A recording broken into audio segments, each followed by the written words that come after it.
Des mères qui racontent leur histoire, leur vérité et aussi leur silence. Non pas pour se justifier, mais pour qu'on les comprenne enfin.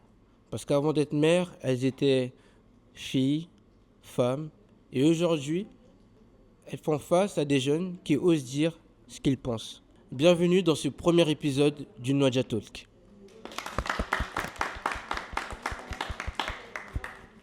Je vous laisse vous présenter. Je m'appelle Claire, je suis maman de 3 enfants. Moi, c'est là, je suis maman d'un garçon. Merci pour ces présentations.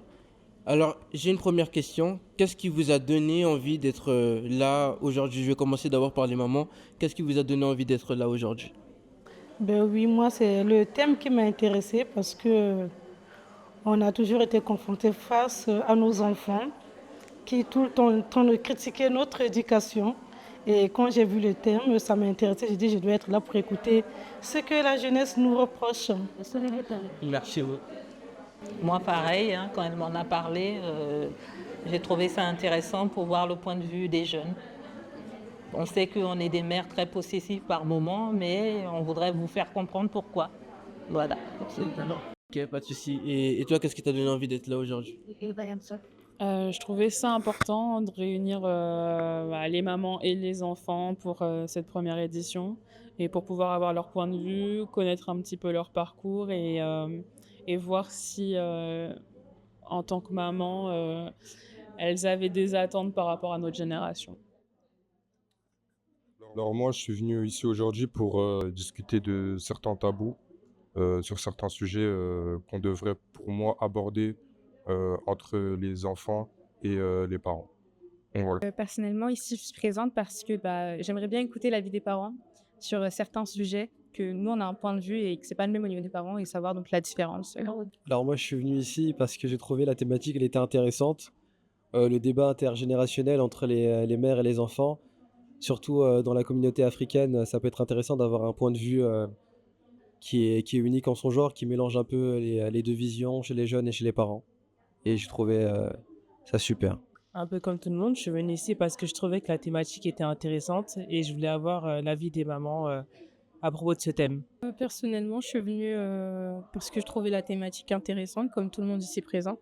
Et je voulais pouvoir parler à des mamans sans tabou et sans me soucier de ce qu'elles allaient répondre, parce qu'il y a certains sujets qu'on ne peut pas aborder avec nos propres parents. Donc c'est plus facile d'en parler avec des inconnus. Moi, je suis venu aujourd'hui pour pouvoir tout simplement partager ce moment avec les différents parents, les différents intervenants, la jeunesse, pour pouvoir tout simplement aussi partager les visions, les différentes visions de la jeunesse à la fois et des personnes un peu plus expérimentées, du coup, nos mamans qui sont venues aujourd'hui. Et voilà, afin de confronter ces idées, les partager et tout simplement se comprendre, améliorer notre quotidien au fur et à mesure, quoi. Je suis venue par curiosité parce que je voulais savoir ce que les mamans pouvaient avoir à dire à leurs enfants et aussi pour pouvoir prendre des idées de chacun pour pouvoir évoluer dans ma relation avec mes parents. Merci encore pour cette question. Alors là, j'ai une autre question. Pour vous, la partie jeune, pour vous, qu'est-ce qu'une maman? Qu'est-ce que ça veut dire pour vous, une maman? Quelle est même la vision que vous avez d'une maman? Et tiens, t'as le micro derrière toi. Ok. Pour moi, une maman, c'est une femme qui protège son enfant, qui lui inculque des valeurs, des principes. C'est une femme qui inculque des valeurs, des principes à son enfant, qui le protège, qui fait en sorte qu'il soit en sécurité, qui le nourrit, le chérit, lui donne beaucoup d'amour et essaye d'évoluer en même temps que lui. Voilà. Une maman est une personne, du coup, qui a le rôle, un des rôles primordiaux de nos parents. Et cette personne, elle est là pour nous apprendre tout simplement ce qu'elle a pu faire dans sa vie, tout simplement nous conseiller, nous essayer de nous protéger aussi de tout ce qui se passe dans le monde à travers des différents environnements ou les différentes situations qui peuvent venir à notre rencontre. Et voilà quoi, c'est une personne simplement qui est là, importante à nos yeux et qu'on doit chérir au maximum jusqu'à la fin de nos jours. Alors pour moi, une maman, c'est une personne avec qui tu as un lien même avant ta naissance. C'est-à-dire que vous êtes pas né et pourtant ta maman t'aime déjà avant que tu naisses. C'est aussi la personne qui te fait grandir, qui te permet d'évoluer dans la société et qui te protège face à l'inconnu et aux choses que tu ne connais pas encore. Euh, voilà, c'est une personne que tu vas chérir toute ta vie. Voilà. Pour moi, une maman, c'est le pilier de la vie d'une personne et c'est une personne très importante à ne pas négliger. Et avant d'être mère, elle est humaine, elle est comme nous et on doit la comprendre. Voilà. Pour moi, une mère, c'est bizarre dit comme ça, mais je dirais plutôt la maternité. Comment on vient la maternité, ça c'est une autre question. En fonction des cultures, ça diffère. Une mère, pour moi, bon, dans mon éducation, je dirais qu'une mère, c'est quelqu'un qui est là pour ses enfants, qui les assiste, qui est souvent confronté à des difficultés, notamment émotionnelles, financières parfois, qui fait que c'est quelqu'un qui tend à être toujours de notre côté, toujours protéger nos intérêts. Donc une mère, pour moi, c'est, comme elle l'a dit, la fille tout à l'heure, que c'est quelqu'un qui protège son foyer. Si on devait le définir comme ça, je dirais c'est quelqu'un qui protège son foyer. Personnellement, une maman, c'est comment dire, c'est la personne, c'est la figure qui est vraiment le plus présente pour l'enfant. Donc c'est une personne qui va être présente pour ses enfants, qui va lui inculquer les premières valeurs. C'est un peu la première personne que l'enfant va voir. Et donc, on va créer le monde en fonction de ce que notre mère nous dit. Donc, elle va nous apprendre tout ce qu'il y a autour de la vie, etc. Voilà. Pour moi, une maman, c'est une base dans la vie d'un enfant qui devrait apprendre, éduquer son enfant, qui devrait protéger, qui devrait aussi lui inculquer des valeurs aussi via ses expériences et aussi les traditions de forcément de là d'où on vient, des origines, etc. Et voilà. Pour moi, une mère, c'est celle qui élève, qui éduque, qui apporte tous les besoins dont l'enfant a besoin jusqu'à ce qu'il soit autonome. Et c'est aussi celle qui va donner un exemple de la représentation d'une femme pour sa fille, même pour un garçon aussi, ça va être le premier modèle d'amour et voilà, c'est un pilier dans tout ce qu'il va connaître après, par la suite, dans sa vie. Ok, et les moments vous avez vu le petit tour de table, qu'est-ce que vous pensez des réponses et quelle est pour vous une maman? Pour vous, c'est quoi une maman en tant que maman? Qu'est-ce que, et à la fin, si vous devez repartir 20 ans, 30 ans en arrière, qu'est-ce que vous conseillerez à la vous, petite, quelles sont les préventions que vous donnerez à la vous, petite, avant d'être maman? S'il y a des choses que vous avez réussi plus que d'autres, qu'est-ce que vous conseillerez? Moi, je vais repartir en arrière. Pour moi, j'aurais dit, si j'avais su, j'aurais écouté ma maman. Parce qu'il y a des trucs, les erreurs que j'ai faites dans ma vie. Je dis, quand je vois mes enfants, je dis, j'aurais dû écouter ma maman. Parce que quand les mamans nous parlent souvent, on se dit, ça c'est leur époque, c'est comme aujourd'hui, c'est qu'on vit aujourd'hui. Mais une fois confronté dans une vie où on doit élever les enfants, c'est là où ces conseils-là nous manquent. Pour moi, une maman, elle est là. Une maman, c'est elle qui porte toute la charge d'une famille. Elle est là pour éduquer. Des fois, elle est mal comprise parce que les enfants ne savent pas tout ce qui se passe derrière. Une maman, elle est là pour protéger pas seulement les enfants, elle protège aussi déjà son foyer. Je ne peux pas dire les bêtises, les conneries, mais tout ce que le papa ne peut pas faire, une maman, elle est là pour tout faire. Elle doit tout montrer l'image que non, la maison, elle est là, elle est bien, tout est bien. Elle a toute une charge. Une maman, c'est une protectrice. Une maman, ses enfants seront, même à 40 ans, 50 ans, seront toujours ses enfants. On n'a jamais vu une maman qui délaisse ses enfants parce que tu es autonome, je m'en fous de toi. Une maman sera toujours là. Pour moi, une maman, c'est une maman à vie. Ah oui, je suis d'accord avec Claire. Une maman, c'est quelqu'un qui Moi, j'ai 50 ans et ma mère, elle m'appelle toujours. On est 6. Elle est toujours derrière nous. Le plus âgé, il a presque 60 ans, mais ma mère, elle est toujours là, hein. Elle s'inquiète toujours de ce qui arrive à chacun. Donc, moi, je suis comme elle. Mon fils, tous les jours, il me dit que je suis trop protectrice, mais ça ne va pas changer. Je lui ai dit, même quand tu auras tes enfants, je serai toujours là, tu seras toujours mon fils. Ce n'est pas parce que tu auras 50 ans que je ne serai plus ta mère. Je serai toujours ta mère. Peu importe l'âge que tu auras, et une maman, c'est là, ça protège, ça conseille, ça essaye d'éviter les erreurs que nous, on a commises, peut-être maladroitement, mais on essaye tant bien que mal de vous éviter certaines choses.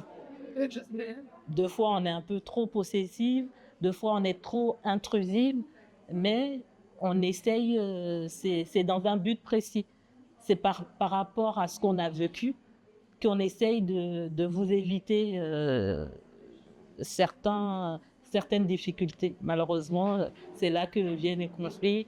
Est-ce que tu as déjà vécu ce moment où, juste avant le conflit, de dire ah, peut-être que j'ai peut-être mal agi Ah non, moi c'est après. Ah, c'est après. Peut-être que j'ai été un peu fort, mais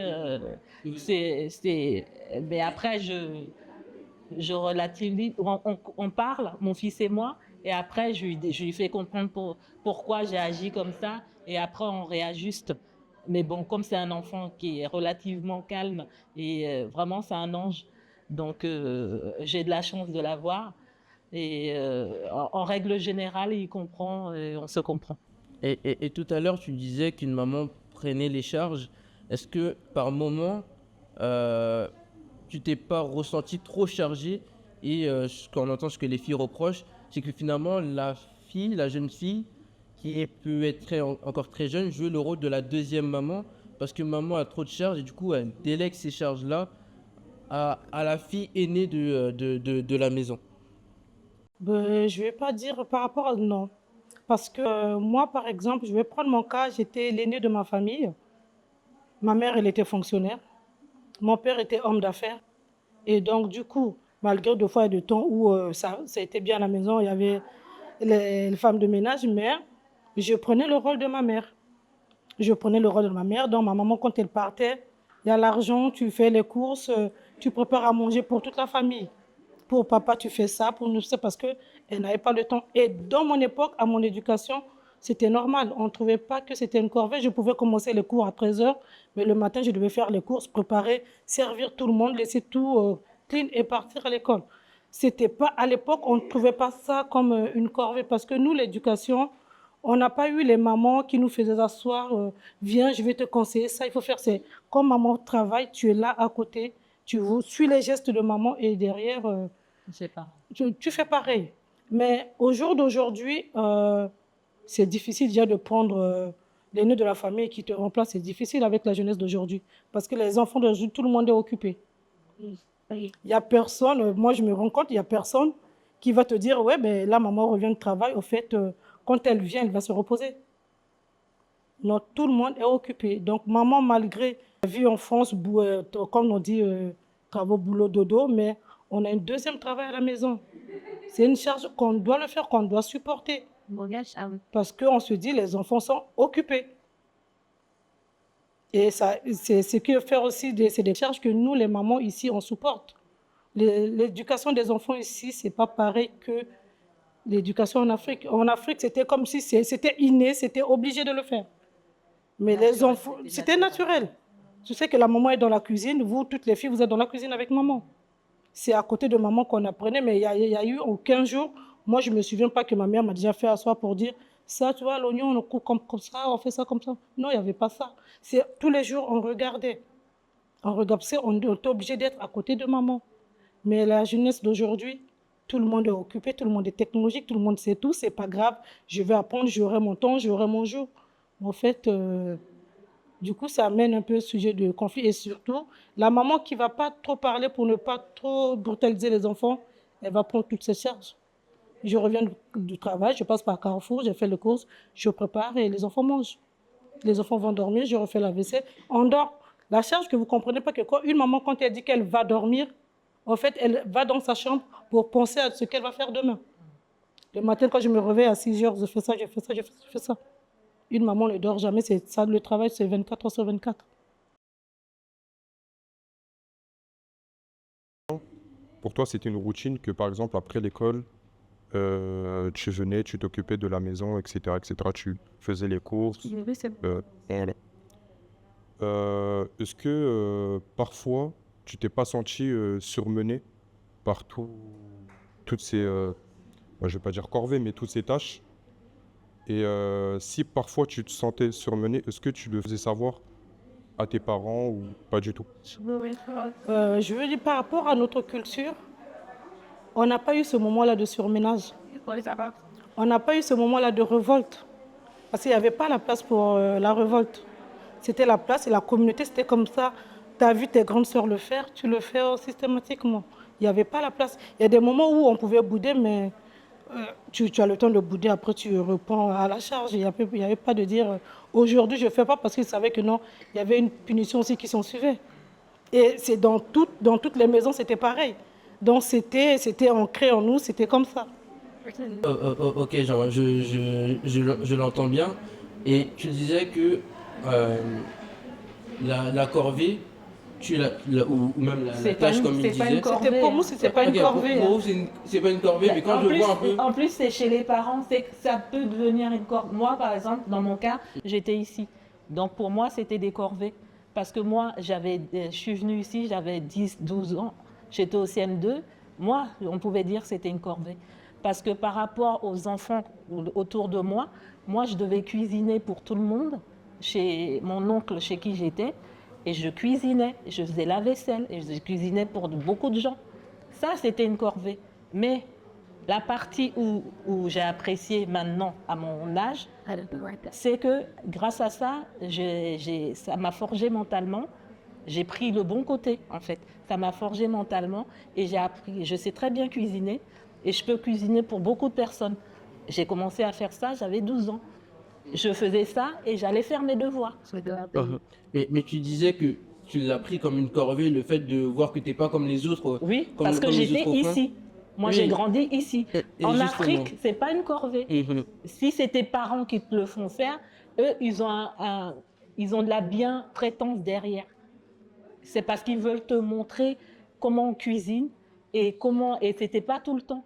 Alors que ici, oui, c'était ici, les enfants, on sait très bien comment se passe l'éducation ici. C'est pas je finis de faire à manger avant d'aller faire mes devoirs. C'est je fais mes devoirs. Si j'ai le temps, je peux aller aider. Et puis, c'est pas à moi, une enfant de 12 ans, de faire à manger pour beaucoup de personnes. Tu vois? Ça, on peut le voir comme une corvée. Mais moi, j'en ai fait une force. Parce que mentalement, je suis forte. Mais un autre enfant n'aurait pas apprécié. Il serait rentré dans un autre mood. Mais est-ce qu'aujourd'hui tu comprends qu'en fait il y a certaines jeunes femmes qui se disent bon en fait ça en fait trop, en plus que maintenant je suis à la fac, je dois faire deux choses en même temps. Et qu'est-ce que toi tu dirais à ces jeunes qui comme toi en CM2, eux au lycée ou même à l'université jouaient ce rôle de deuxième maman au final? Déjà, 18 ans, déjà à la fac, tu es déjà quand même plus armé et tu es déjà t'es adulte. Enfin, tu es vers la sortie de l'adolescence. Alors que moi, j'étais en plein dedans, je venais de rentrer. Une enfant de 12 ans et une enfant de 18 ans, déjà, il y a des choses que, déjà à 18 ans, tu peux faire et à 12 ans, on ne peut pas permettre de demander ça à un enfant de le faire. Il y a du monde qui vient à la maison, c'est toi qui es en train de cuisiner pour 10 personnes, 20 personnes, et pendant ce temps-là, la femme de la maison, elle fait quoi? Et c'est même pas ça le problème, c'est que j'ai mes devoirs. Tu vas pas demander ça à ton enfant. Je suis sûre que les parents elle faisait pas ça avant de faire ses devoirs. Ça, c'était occasionnellement. T'avais une question? Une question. Merci pour votre témoignage. Moi, j'aurais deux questions. La première, ce serait Par rapport à ce que vous avez dit toutes les deux, par rapport à la charge d'une femme, etc., lorsqu'elle est à la maison. Et on n'a pas beaucoup parlé aussi de ce que l'homme faisait pour essayer d'alléger un petit peu les tâches ménagères avec la maman. Parce que je pense pas qu'une femme, elle est faite exclusivement pour faire des tâches de ménage, mais que tout simplement c'est être civilisé et qu'il n'y a pas forcément de genre à ça.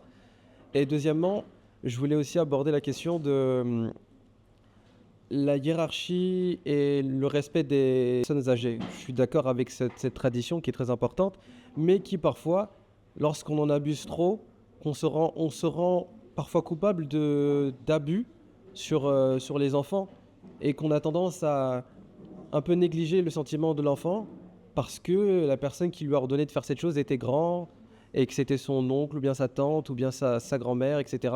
Et même on peut arriver même dans des cas extrêmes où parfois il y a des abus sexuels parfois sur des enfants lorsqu'ils sont jeunes. Mais comme il y a cette culture de respect et parfois de honte qu'on a tendance à anonymiser. Donc pour récapituler, la première question c'était par rapport au rôle du mari ou du père, etc., par rapport aux tâches ménagères, et deuxièmement par rapport à la hiérarchie et la tradition du respect des grands. Ouais. Pour ça, je peux vous répondre que non, avec nous, on a grandi en Afrique. En Afrique, l'éducation est vraiment centrée sur la femme. C'est centré la femme, tu dois faire ça parce que la femme, elle est préparée pour aller au mariage. L'homme, il est préparé pour aller chercher l'argent. Donc, c'est rare dans les familles où on peut voir l'homme en train de participer aux tâches ménagères. Donc, les hommes ont grandi en tant que supérieurs de la femme. Je suis un homme, je ne fais pas la vaisselle. Ça, c'est l'éducation déjà de nos ancêtres, c'était comme ça. L'homme, toi, tu vas chercher l'argent et la femme, elle est à la maison pour tout faire. Donc, moi, par exemple, dans mon cas, quand on a grandi, mon père a préféré, déjà en Afrique, apprendre à conduire aux garçons. Moi, on ne m'a jamais appris à conduire, parce que je suis une femme. Mes frères conduisaient déjà en Afrique, mais moi, j'ai appris à conduire dans mon mariage. Parce que c'était l'homme doit être au-dessus de la femme. Toi, tu es là, on te prépare, tu peux aller à l'école, mais il y a le mariage qui t'attend derrière. Et rares sont dans les familles où, moi, par exemple, mon père, lui, il savait bien préparer parce qu'il a grandi seul, sans ses parents, donc en vivant chez les cousins, cousines, donc il était obligé. Et de temps en temps, il pouvait appeler les garçons, venez voir comment moi je prépare. Mais ce n'était pas une obligation pour les garçons, ce n'était pas une obligation. Donc du coup, nous, on a nos maris, on vit avec nos maris d'Afrique. C'est ici qu'ils commencent à comprendre que non, oui, c'est vrai que la femme travaille beaucoup. De temps en temps, ils peuvent mettre la main dans la pâte, mais c'est pas instinctivement que je vais le faire. Je vais le faire. Le mari, dis-moi, c'est mon jour de repos, donc je profite de me reposer. Le mari va se reposer, mais sauf qu'on va au travail tous ensemble, quoi. Et moi, mon jour de repos, c'est lequel? Et la femme continue à travailler toujours. C'est ça la charge en fait. Oui, la charge, elle est toujours là. Comme tu l'as dit, il y a le travail professionnel pour aller gagner de l'argent, mais aussi le travail à la maison. C'est-à-dire que c'est un double travail qui n'est pas rémunéré en plus. Donc, oui, c'est toujours parce que même quand tu es au travail, moi je sais que quand je suis au travail, je dis demain c'est mon jour de repos, j'ai 2 jours de repos. Le premier jour, je préfère enchaîner tous les travaux ménagers. Comme ça, le deuxième jour, je me repose. Là, j'ai les pieds sur la table. Mais ce n'est pas la pensée de l'homme. L'homme, je ne travaille pas demain, c'est mon jour de repos, je peux me réveiller à midi. Mais la maman ne peut pas se permettre de se réveiller à midi. Il y a les enfants qui attendent au salon, qui toquent à la porte. On a faim. Donc, en dormant, tu penses déjà à réaliser qu'est-ce que tu programmes déjà ta journée. Donc, voilà pourquoi les mamans ont toujours le sommeil court et tout. Et deux fois, voilà pourquoi les enfants ne vont pas comprendre que non, on va se réveiller le matin, on va chercher les enfants. Et les enfants, mais maman, pourquoi tu nous appelles? Nous, on est des enfants, on doit se reposer. Les enfants, si nous répondent pareil.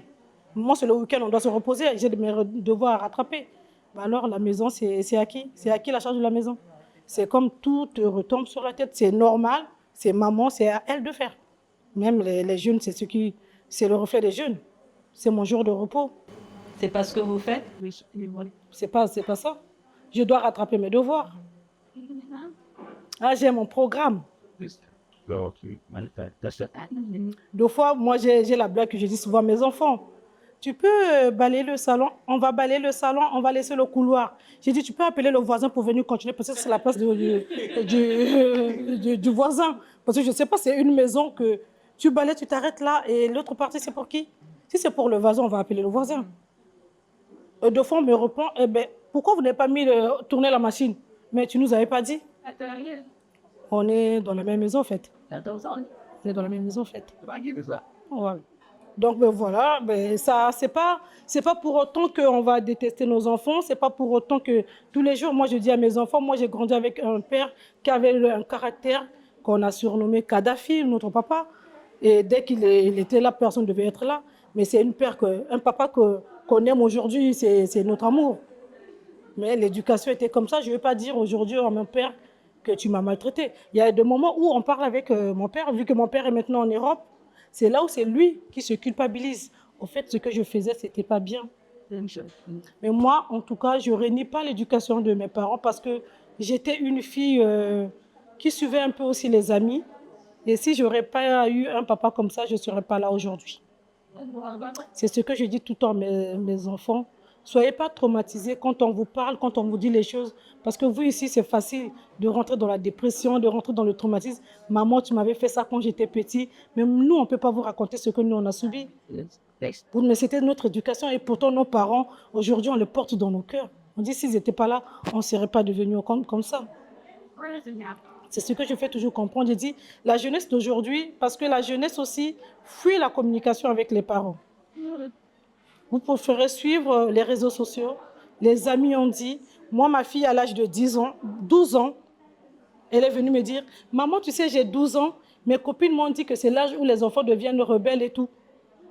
J'ai dit, ma fille, tu deviens rebelle, mais je te jette par la fenêtre. Vous n'avez pas les mêmes parents. C'est ceux qui se communiquent à l'école. Donc la fille veut venir tenter à la maison.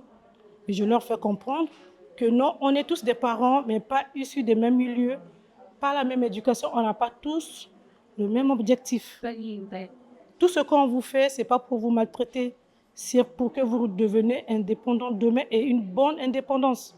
Ce n'est pas indépendant, j'ai 18 ans, moi, j'ai entendu une réunion de famille dans ma maison. À 18 ans, je serai libre.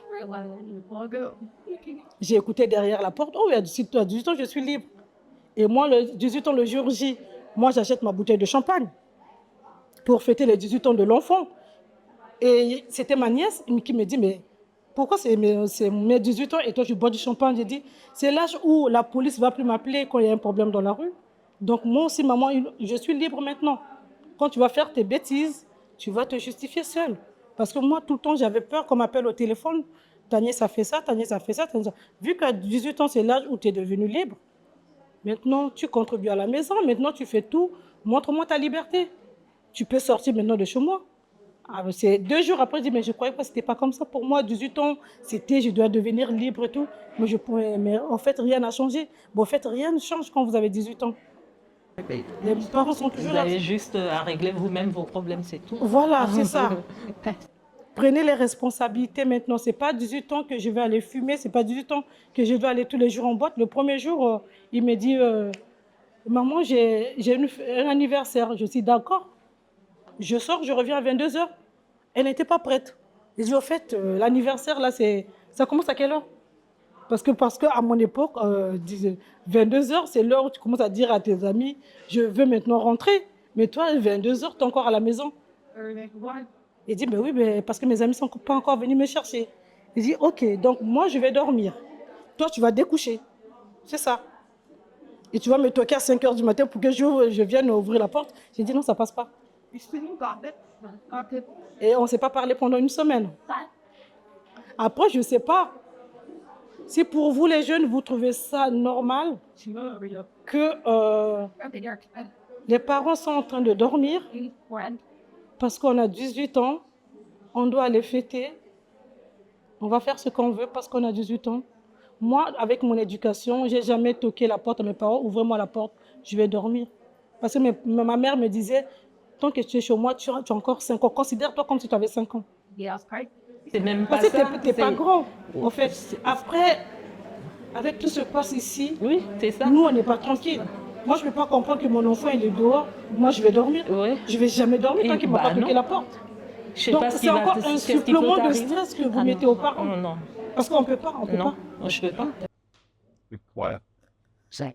Ok. Du coup, moi, au niveau de ma question, j'allais rebondir sur ce qui a été dit parce que moi, je suis la cadette dans ma famille et j'ai un grand écart avec mes grandes sœurs. On a 8 et 12 ans d'écart.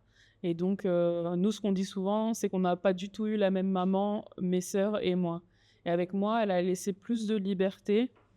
Et justement, je trouve que ça m'a profité dans ma manière d'être aujourd'hui en tant qu'adulte, d'avoir eu la confiance de ma mère, justement pour les sorties par exemple. J'en abusais pas, mais elle me mettait des couvre-feux. Quand je respectais, elle me donnait un peu plus de temps. Elle allait pas m'appeler ou autre, mais voilà, je voyais qu'elle m'attendait au salon par exemple, etc. Mais je sentais pas une pression, mais je savais qu'elle me faisait confiance, donc j'avais envie de bien faire et de pas faire de bêtises, etc.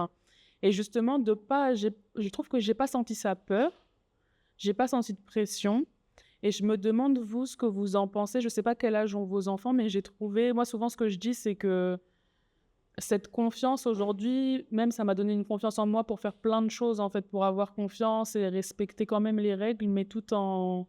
Voilà, j'ai pu, à partir du lycée, aller à des anniversaires un peu plus tard, etc. Pas non plus rentrer 4h, 3h du matin ou autre, mais je crois que je devais rentrer peut-être à 23h ou autre. Et bon, c'est vrai que même avec le recul, parfois je me dis, ah, enfin, elle aurait eu raison d'avoir peur en soi. Et je pense qu'elle avait quand même une peur, mais qu'elle se disait, ça la prépare pour pas qu'à 18 ans, justement, j'ai un moment où je me dise, ah bon, bah, comme là j'ai 18 ans, je vais désobéir ou je vais faire tout ce que j'ai pas pu faire avant. Et quand je prends mon indépendance, ce sera encore pire. Parce que moi, en plus, d'ailleurs, j'ai pris mon indépendance assez jeune, juste un peu avant mes 19 ans pour mes études. Et donc, moi, quand justement, dans ma vie d'adulte, j'ai pas ressenti le besoin de rattraper des choses et donc j'ai pu être très, très concentrée dans mes études, alors que justement, au lycée, il y avait moins d'impact, en fait, si je sortais, si je voyais mes amis, etc. Et dans ma vie d'adulte, aujourd'hui, je me dis, bon, bah, j'ai vécu ce que j'avais à vivre plus jeune. Donc, je trouve que c'était un avantage de ne pas avoir le contre-coup, de me dire que ça a été trop strict dans l'enfance et moins après. Est-ce que vos aînés ont réussi? Pardon? Les aînés, les grandes sœurs, les grands frères? Différemment, on va dire. Moi, j'ai eu plus d'opportunités d'aller plus loin, justement, dans... Parce que c'est ça aussi. C'est parce que nous aussi, on sort d'une adolescence. On a commencé à avoir les enfants jeunes. On a cette peur-là. Donc, éduquer les premiers enfants et les derniers, c'est pas pareil. Quand tu as réussi avec les premiers, tu dis, la dernière, elle va pas faire les bêtises parce que les grands qui sont là, elle va vouloir suivre le chemin des grands. Même si c'est différemment, mais il y a déjà une relation de confiance. Tu as confiance avec les premiers enfants, les derniers seront un peu... Moi, par exemple, mon père ne m'a jamais laissé libre. Tu es la première. J'avais cette restation, j'ai la première. Mais après, je dis, dans toute éducation, c'est la communication. Moi, j'étais en terminale. Ce jour-là, quand mon père a décidé de me parler, le pourquoi, le comment, le pourquoi elle ne voulait pas, c'est là où j'ai compris. Et c'est là aussi mes objectifs ont changé. C'est ce que nous, aujourd'hui, on veut faire avec les enfants. C'est la communication. Parce que si on a une relation de confiance. Moi par exemple, j'ai qu'un enfant déjà. Et on était à 3 dans notre cocon. Et malheureusement, on s'est retrouvés à 2. Donc du coup, moi d'habitude, les charges étaient partagées. La surveillance était partagée. C'était plus déjà le père qui gérait ça. Et moi, j'étais tranquille dans ma tête à peu près. Et là, je découvre que déjà, il a 16 ans. Et c'est un enfant relativement casanier. Hein. Mais le peu de fois où il veut sortir, même 2 fois, je le pousse à sortir, il rentre relativement tôt. On avait instauré, quand il fait nuit, un enfant ne doit pas être dehors. Donc pour moi, dans ma tête, il fait nuit, il faut qu'il rentre. Je ne peux pas être à la maison, comme elle le disait, moi, la mère tranquille, et puis lui, il va être dehors en insécurité. Il me dit, mais qu'est-ce qui peut arriver le jour qui ne peut pas arriver la nuit? Il me dit toujours. J'ai dit, la nuit, il y a plein de fous dehors, je suis désolée, c'est comme ça dans ma tête. Et puis, je ne peux pas l'enlever. Moi, je trouve que dans la nuit, il y a plus de danger et puis il y a d'autres choses qui peuvent arriver. Et puis, un mineur n'a pas à être dehors. Il dit, montre-moi le test de loi qui dit que... Bon, c'est pour rire, mais bon, il me dit ça. Donc, oui, donc en été, il peut rester dehors jusqu'à 22 heures parce qu'il fait jour. Un jour, il est sorti, il n'est pas rentré, j'ai appelé la police. Il est rentré une demi-heure plus tard, il ne me répondait pas, c'était parce que c'était le contexte. On avait l'habitude d'être à trois, il était surveillé par son père, moi j'étais tranquille, et il rentrait toujours à l'heure. Là, il ne m'a pas appelé, je l'ai appelé 40 fois, il n'avait pas appelé. Qu'est-ce que j'ai fait? J'ai paniqué et j'ai appelé la police. Donc après, on s'est mis d'accord, on s'est mis un protocole. Quand il va arriver, s'il doit rentrer tard, il doit m'appeler. Il m'envoie un message tout simplement. Et là, il n'y a plus de problème. Donc c'est une question de conscience et puis d'apprendre à connaître ton enfant. Moi, je pense que ce qui peut se passer, c'est qu'il y a un gros choc de culture et aussi d'époque par rapport à nos parents. Et je pense que la communication, c'est très important. Mais le fait que parfois, on ne se comprenne pas sur certaines choses, ça peut créer des conflits par rapport à la malcompréhension. Moi, je suis très ouverte avec ma maman. Je sais que je lui parle d'énormément de choses. Mais c'est vrai qu'il y a des fois où, à certains moments, on ne se comprenait pas parce qu'elle avait une certaine mentalité par rapport à son époque que moi, je n'ai pas eu par rapport à mon époque. Et du coup, j'estime que le fait aussi de s'informer sur la jeunesse d'aujourd'hui, c'est important. C'est vrai que je pense aussi que la normalité de votre époque, c'est plus du tout la même que celle d'aujourd'hui et en France. Je pense qu'aujourd'hui, c'est complètement différent. Et c'est cette différence qui fait que parfois, il y a des conflits qu'on pourrait gérer différemment. Donc, parfois aussi, je me dis que le fait d'avoir une tierce personne qui peut expliquer la mentalité des deux, ça peut régler les conflits. Comme par exemple le fait d'avoir un thérapeute. Je sais que ça peut être important, un psychologue, un psychiatre, ou peu importe pour les troubles. Parce que c'est vrai que la jeunesse d'aujourd'hui, elle apprend à verbaliser ce qui ne va pas quand ça ne va pas. Alors que votre époque, justement, vous ne verbalisiez pas ce qui n'allait pas. Comment dire? Vous gardiez tout en fait. Et nous, aujourd'hui, on apprend à verbaliser et voilà. Moi, je pense que de ce côté-là, la jeunesse, même vous verbalisez, mais vous verbalisez mal. Parce que les parents, ici, vous avez défini qu'est-ce qu'est une maman. Mais ici, je pense que la maman, c'est une copine. Mais, bon, on a vu pourquoi on a créé les émissions Pascal le grand frère, des trucs comme ça. Il y a des enfants comme ça. Après, moi, je trouve que les enfants, même s'ils verbalisent, mais vous êtes beaucoup plus enfermés. Les copines connaissent bien vos problèmes que les parents. À cause de ce parce que moi, je dis ça parce que je suis infirmière à l'hôpital. On voit les enfants qui viennent en dépression, mais les parents ne sont pas au courant de leurs problèmes. Il y a des pathologies que les enfants ont. On est obligé de dire à l'enfant qu'il faut dire. Il faut dire aux parents. Moi, j'ai connu une petite de 22 ans qui avait le VIH et qui n'a jamais, depuis l'âge de 17 ans, et qui n'a jamais dit à ses parents. C'est dans la précaution, ça a dit. Ouais, c'est ça. Donc, il y a la communication, mais à quel moment la confiance est cassée? Mais comment on installe ce climat de confiance? Parce que je pense qu'il y a beaucoup d'enfants, vous me direz si je me trompe, ils ont peur d'annoncer quelque chose, ne serait-ce que d'avoir un petit copain ou une copine à leurs parents, parce qu'ils ont peur du regard de leurs parents, de ce que leurs parents vont leur juger, leur crier dessus. Parce que je sais qu'il y a dans certains sujets, quand je vois un peu sur le net, une fille qui fait une annonce, peu importe laquelle, soit on va la renvoyer de chez elle, ou ses parents vont la crier dessus. On a même l'impression nous, ces jeunes, l'expression-là, c'est nos parents vont nous tuer. Parce qu'on sait que, alors que peut-être pour nous, c'est une petite chose, mais comment les parents vont le recevoir? Ah non, là, c'est une dinguerie ce que je viens de faire. J'ai peur de rentrer à la maison, de leur annoncer. Et comment on crée finalement ce climat de confiance? Comment vous pensez qu'on devrait créer ce climat de confiance pour que vous osiez dire certaines choses à vos parents, et même pour les parents, quand comment vous conseillerez aux autres parents, parce que peut-être c'est peut-être pas votre cas, de créer ce climat de confiance, de pas peut-être brutalité l'enfant dès qu'il aura une nouvelle à vous annoncer. Par exemple, pour le cas de la patiente qui avait le VIH, comment elle va annoncer à ses parents qu'en fait elle avait un petit copain et qu'elle a eu ce rapport avec son petit copain. Comment elle annonce, comment on fait que ce sujet-là ne soit pas, par Il exemple, me semble que tabou. les parents, ils connaissaient le copain déjà. Ouais. Non, Parce sur qu'ils certains- venaient à l'hôpital. Non, non, mais comment là, ça c'est le dernier copain. Ah, d'accord. C'est pas avant quand elle a commencé sa vie. Mais le problème, c'est, il faut comprendre déjà que non, après, la plupart des parents, comme dans mon cas, nous venons d'Afrique, tout était tabou avec nous. Nous, on n'a jamais dit moi, j'ai jamais dit à mes parents que j'ai eu mes règles, j'ai jamais dit à mes parents que, oh oui, j'ai un copain. Non, c'était tabou, tout était tabou. On apprenait les choses beaucoup plus avec les grandes sœurs du quartier.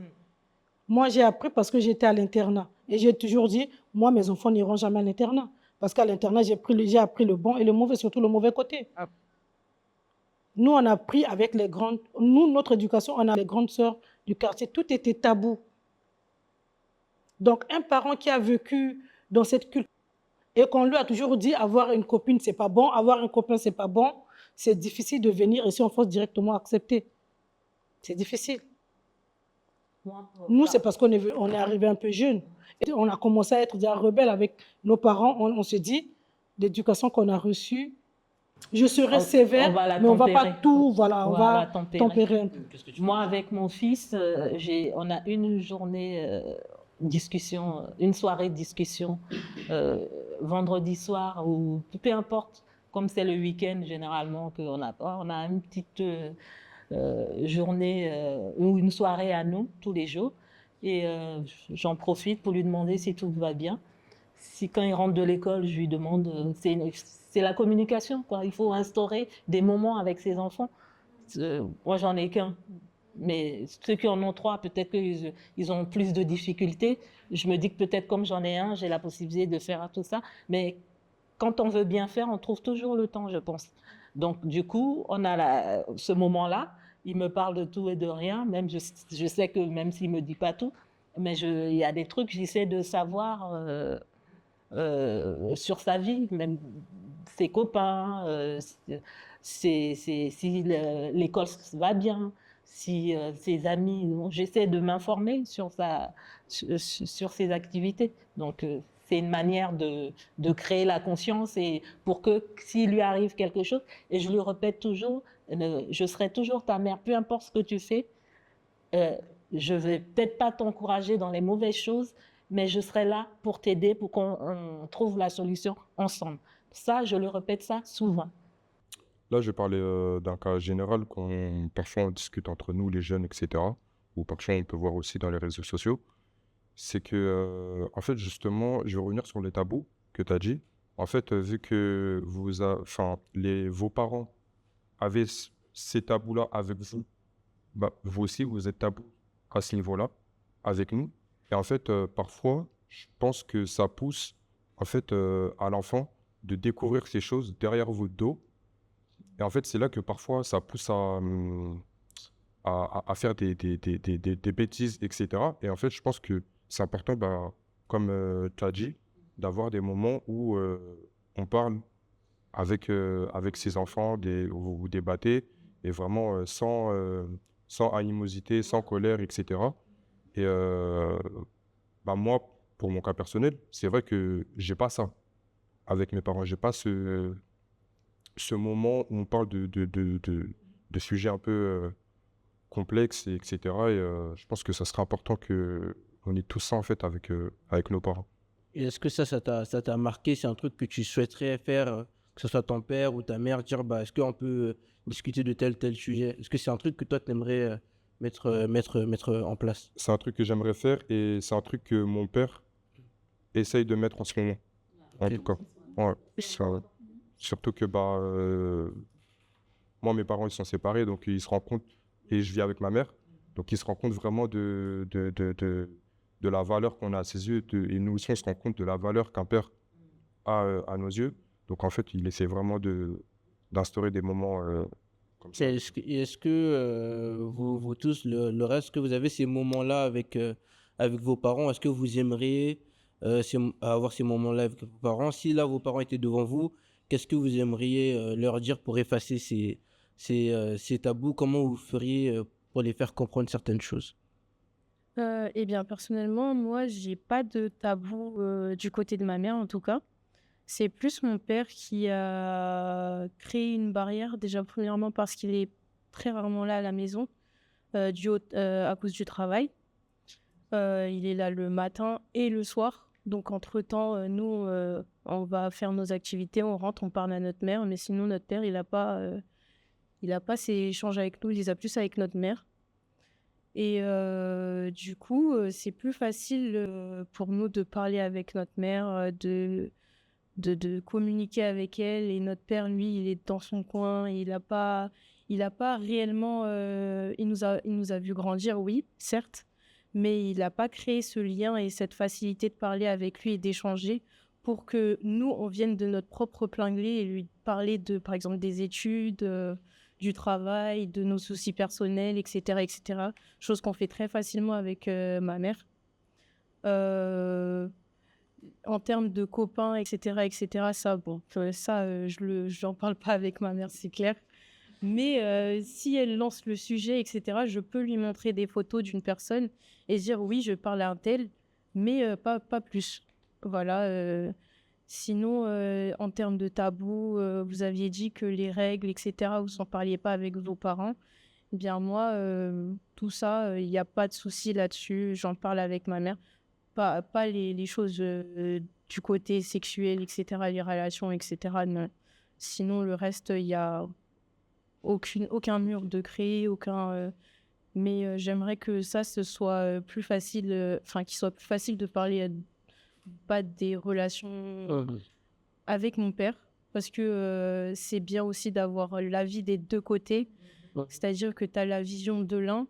Les hommes voilà, exactement, les hommes ont une expérience personnelle que les femmes n'ont pas et inversement. Et c'est bon d'avoir le point de vue des deux personnes. Sauf que là, on n'a plus le point de vue féminin et on est là, voilà. J'ai la chance d'avoir des frères, etc. Et du coup, je peux leur parler pour avoir ce point de vue, mais c'est pas le même que celui d'un père. Je peux vous dire merci beaucoup. Attends, Il y familier a avec. Caro, allez-y. Alors, personnellement, j'ai pas beaucoup grandi avec ma mère, ni avec mon père. J'ai très peu vécu avec eux. Ça veut dire que je peux leur parler, mais que maintenant à cet âge-là. C'est-à-dire qu'avant, c'était très compliqué de discuter, même des règles en fait, avec ma mère, parce qu'elle n'était pas là. J'ai grandi avec ma grand-mère et ma grand-mère, la communication, elle n'avait pas. Voilà. Donc, ma grand-mère, elle a élevé beaucoup d'enfants et c'était généralement des garçons. Ça veut dire que communiquer avec des filles, c'est très compliqué pour elle. Et c'est un peu ma figure maternelle, en fait. Mais ma figure maternelle qui ne communique pas avec moi. Mais je pense que c'est beaucoup dû, déjà, on est à une génération avant ma mère, déjà, qui n'ont pas l'habitude de communiquer avec nous. Maintenant, je voulais parler en termes d'éducation. Si vous avez quelque chose à changer et vous pouvez changer quelque chose dans votre éducation, est-ce que vous le ferez ou pas? Déjà, dans un premier temps.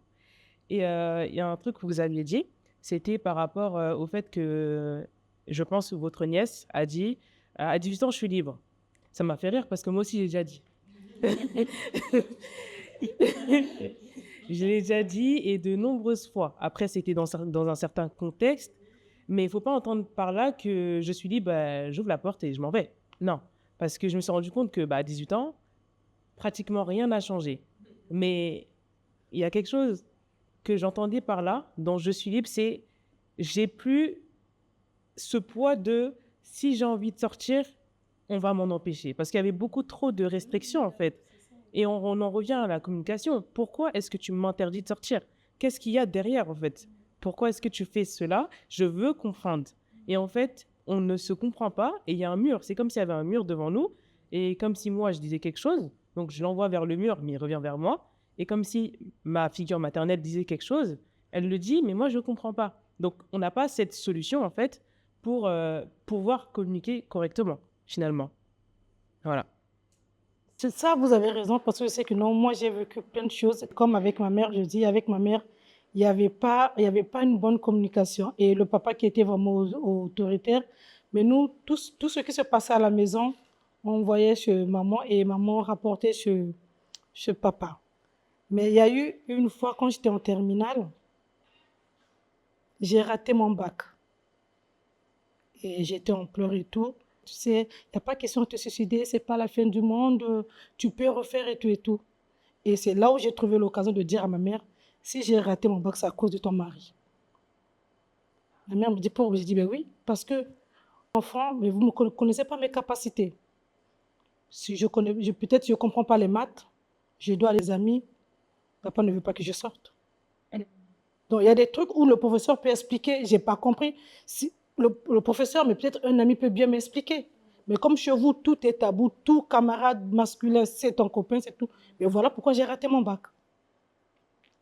Et donc, de là, l'année d'après, donc, j'ai arrêté d'aller travailler et tout. Un jour, il y a eu un ami qui est venu à la maison, on a discuté un peu des maths et tout. Et au même moment, c'est mon père qui rentrait. C'est là où j'ai senti, j'ai dit, là, aujourd'hui, c'est maman, mon papa qui trouve un garçon dans sa maison. Et mon père, quand c'est comme ça, il ne te parle pas. Mon père, lui, c'était le regard et tout le monde était calme. Même quand ma mère était avec ses copines, un regard, c'est ses amis qui partaient. Donc, c'est un monsieur qui ne partait pas, mais l'autorité était là. Donc, on ne sait même pas par quel miracle, il ne t'a pas touché, tu as pleuré, tu as déjà fait tout. Donc, j'ai tout fait, le film. Parce que là, je me suis dit, j'ai dit à mon copain, non, tu ne sors pas, tu restes. Parce que la mort, c'est nous deux. Et lui, il va voir ma mère pour dire, c'est qui le garçon qui est là? Ma mère, ce jour-là aussi, se défend. Elle dit, ben, tu trouves ta fille avec un garçon, tu ne lui poses pas la question, c'est à moi que tu viens poser la question. Il reste calme. Et il envoie mon frère un message, dis à ta soeur, si elle finit, qu'elle vienne me voir. Il dit, ok, c'est aussi le moment pour moi de me libérer. Donc, j'accompagne le garçon, j'ai dit, bon, je vais aller porter ma croix maintenant. Quand j'arrive devant mon père, je me dis, est-ce que je me mets à genoux? Est-ce que je fais quoi? Je le vois qui m'attend, qui me dit, tu peux t'asseoir. J'ai dit, ok. Il a commencé à parler, C'est ça le premier que mon père a commencé à me prodiguer les conseils. Ma fille, c'est pas... Si je te interdis des trucs, c'est parce que tu réussisses. Il a beaucoup parlé. Il dit, les femmes, tu sais... là, il est rentré même dans l'intimité, quoi. Il dit, tu sais, nous les hommes, on cherche les filles, on ne cherche pas ce que vous cachez là. Non, on cherche ce que vous cachez. Ce n'est pas parce que tu as mis une mini-jupe que ça m'intéresse. Non, c'est ce que tu n'as pas montré que je cherche. Mais après, je fais quoi de toi? Il dit, après là, il me dit, tu sais, moi là, j'ai un enfant, j'ai eu un enfant avec une autre femme. Est-ce que j'ai épousé cette femme? Non. Donc, c'est une vie que j'ai gâchée. Je ne veux pas que ça t'arrive aussi. Là, je dis, non, papa est en train de prendre. Après, je dis, papa, tu sais, même si moi, j'ai vraiment un copain à moi, mais je ne peux pas l'amener dans la maison. Tout ce que j'amène à la maison, ce sont des amis d'école, parce qu'on veut travailler ensemble, parce que je veux que vous sachiez que je suis avec qui. Et quand je vais dire que je vais aller travailler chez un tel, vous connaissez la personne. Donc, ce jour-là, il y a eu un peu de communication. Et mon père m'a dit, tout ce que je fais, si tu as ton bac, moi, je vais te laisser tranquille. Si je continue à être derrière toi, c'est que j'ai un problème. Ça n'était pas suffi. J'ai eu mon bac. Je suis partie faire mes études d'infirmière. Et ce jour-là, je suis maintenant libre. Je vais dans une autre ville pour chercher mon stage. C'est là où je vais avec mon copain. Et mon père apprend que non, elle s'est mise avec quelqu'un. Le jour que je viens rendre visite à ma mère, mon père me dit, mais tu ne prends pas ton avion. Je dis, mais pourquoi je ne voyage pas? Parce qu'on m'a dit ça, que tu vis maintenant avec un garçon et tout. J'ai dit, mais papa, tu te souviens, quand j'étais en terminale, qu'une fois que j'ai mon bac, je dois me laisser un peu libre. À quel moment je vais apprendre la vie? Mais là, j'ai fait plus, je t'ai ramené la licence. Mais il faut me laisser libre là maintenant. Papa, aujourd'hui, tu me payes le billet, je pars. Et ce jour-là, mon père m'a payé le billet. Et c'est mon mari actuellement. J'ai dit, papa, je ne peux pas te ramener à la maison un aventurier. Tu me laisses moi un peu le temps de découvrir les choses dehors, mes erreurs. Comment je ne vais pas faire des erreurs et je vais dire que je suis parfaite? Donc ce jour-là, et j'étais dans sa chambre, on a parlé au moins pendant 2 heures. C'est là où mon père a compris. J'ai dit, c'est là où, depuis là, quand j'ai des problèmes, je peux parler à mon père. Mais sinon, je n'ai jamais parlé à mon père. Et moi, c'est ce que je dis à mes enfants aussi. J'ai dit, je ne veux pas être, parce que avec l'éducation là, Mon père a raté beaucoup de choses, ma mère a raté beaucoup de choses. Moi, avec ma mère, il n'y a pas vraiment de... Là, on s'efforce parce qu'on est maintenant ici. Mais sinon, il n'y avait jamais... Le courant ne passait pas. Pourtant, c'était ma mère. On faisait un mois, on ne se parlait pas. Mais moi, je ne veux pas faire ça avec mes enfants. Je veux qu'on parle. À chaque fois, je parle à mes enfants. Je leur raconte ma vie. Comment ça s'est passé. Voilà pourquoi je ne veux pas regarder les erreurs que j'ai faites. J'ai été avec les amis. J'ai essayé la cigarette avec les amis. Mes parents, jusqu'à aujourd'hui, ne sont pas au courant. C'est parce que ce n'était pas bon que j'ai laissé. Parce que j'ai dit, les amis t'influencent à tout. J'ai une copine qui dit, mais pourquoi chaque mois on est en train de calculer nos cycles? Peut-être que je suis même stérile. On va quand même tenter un jour. Et Pâques, elle est partie tenter, elle est tombée enceinte. Donc, on avait des expériences comme ça. Et moi, je ne veux pas que mes enfants aient ces expériences-là. Je préfère les parler. Des fois, quand je reçois les jeunes filles à l'hôpital, je viens raconter le cas. Regarde, aujourd'hui, j'ai eu un cas comme ça. Faites attention, dans la vie, il faut faire ça. Je veux bien, je ne vais pas vous dire aujourd'hui, voilà, vous n'avez pas le droit de sortir avec les garçons. Mais commencez quand même par les préservatifs. Allez faire des examens. Ce n'est plus tabou à votre... Nous, à notre époque, c'était tabou. Mais à votre époque, ce n'est plus tabou. Ce n'est que la logique de l'art. Ne faites pas les expériences n'importe comment. C'est ce que moi, je veux faire avec mes enfants. Je veux qu'on soit vraiment copines, même si il y a l'autorité qui est là, mais que mes enfants, que je ne puisse pas voir mes enfants aujourd'hui dire que non, je suis dans la dépression parce que j'ai personne qui m'écoute. Non. Je suis en train de doser un peu l'éducation, mais j'étais sévère. Mon fils qui me disait, t'es pas maman poule, t'es maman coq. Je dis, j'assume. Mais tant que tu ne vas pas réussir, je serai toujours derrière ton dos. Je dirai toujours non.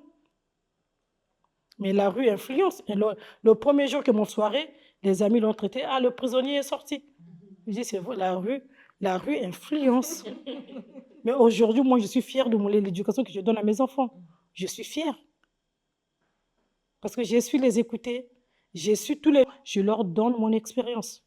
Je dis, si mon père n'était pas derrière mon dos, je voulais négliger les études. Mais un jour, j'ai vu un monsieur venir dire à mon père, ah, je suis en joie aujourd'hui, ma fille a eu le bac. Mais mon père n'avait pas un enfant qui avait le bac. Il n'avait pas une fille. Ce jour-là, j'ai dit, je dois avoir le bac et donner ce diplôme à mon père. Mon père aussi doit être fier un jour, dire, ma fille aussi a le bac. Tu vois, c'était des trucs comme ça. Donc, j'ai pris une conscience comme ça. Et tout ce que je faisais, c'était pour mon père. Je devais réussir pour mon père. Je devais tout faire pour rendre mon père fier. Et c'est ce qui a amené aujourd'hui qu'on est là, on commence à parler comme des copains. Mais quand j'étais enceinte de ma deuxième fille, mon père n'était pas au courant. Je ne peux pas le dire. Parce que c'était toujours tabou. C'était mon père, c'était pas mon copain. Mais aujourd'hui, on est bien, on est des amis.